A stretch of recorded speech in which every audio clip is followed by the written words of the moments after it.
Hi, I'm Roz Jackson with the Agile Mind. Our goal at the Agile Mind is to make life easier for teachers, to save you time on those tasks we know you have to do, and to make them more efficient. So, here's our first lesson. Have you tried lesson planning using a Kanban board? If not, keep watching. We're going to show you how to do it. Lesson planning, that is, the quick and easy way. On our Kanban board right now, we are looking at our getting started, which explains the background of how a Kanban board works. We have explicit agreements, which tell us the behaviors of these containers, a backlog where all work can be stored before it starts to be done. And below, we have our lanes that we can track our progress. So work that's about to be done can go into do, move to in progress when it is active, and done when it meets the group criteria of done and can be handed in. In this project, we are looking at the essential question, how does language affect culture?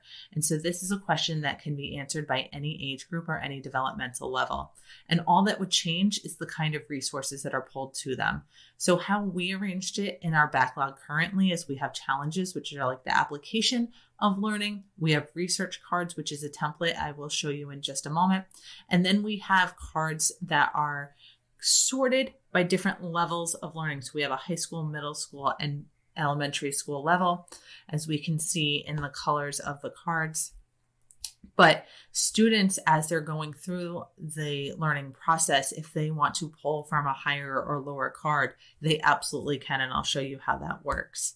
So students, when they are ready to start moving, can take their card and pull it down into to-do. That means they are ready to start their work. And when we look inside of our card, we see that it can be color-coded to show different meanings on the outside. There's titles. We have owners who are in charge of the card, watchers who make sure it gets done. Here we can set the due dates. In this part, we write the explicit agreements of what the behaviors of the card should be. So we have the intent. We are telling kids how to use this card. In our task, we are going to convert the task to card, which I'll show you in a minute. And then we have the directions. So this part of the card is the same no matter the level, because all students can do these things. They can summarize, they can use question formulation technique, and they can fill out their concept map. And of course, the concept map will vary depending on the developmental group. Down below is where we can see a big difference in the cards, is that on the high school level, these are the kinds of resources that students would be pulling in one of their initial tasks of this project to lay their background knowledge. So we can see that students will be learning about how language affects coding, how it affects math. They can be doing a novel study around 1984 in which the way that language is used is a large theme.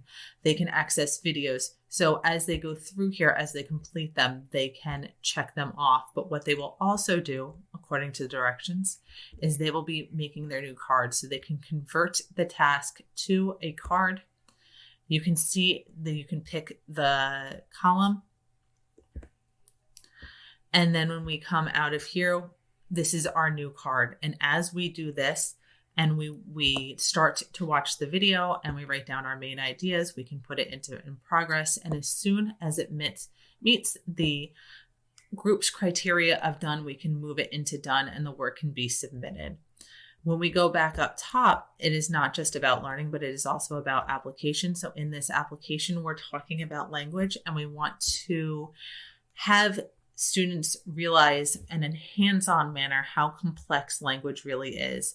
So we're telling them that the intent is to understand the complexities of language, and that they are going to pull these cards across the board just like the last one as we did. The directions will be to create a new language. And so below in our checklist, we will have all of these different tasks that they will be doing. Now, as you can see from the checklist, any level of developmental student can do this. So this can be done by 18-year-olds, and this can also be done by 4-year-olds. And they will probably come through with the same kind of reflective process. So it's going to take that application of like, how complex is language? And so how can it affect something as complex as culture, and give it meaning for the beginning of this project?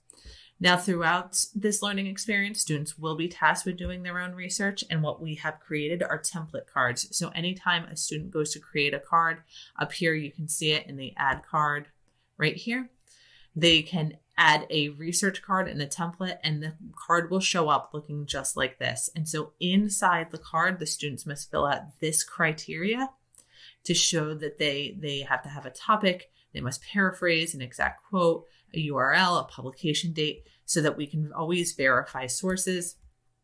And then down below, we have a checklist that shows them the steps to do. So this is a template so the kids can make as many cards of these as they need to complete the work that they are doing on this board.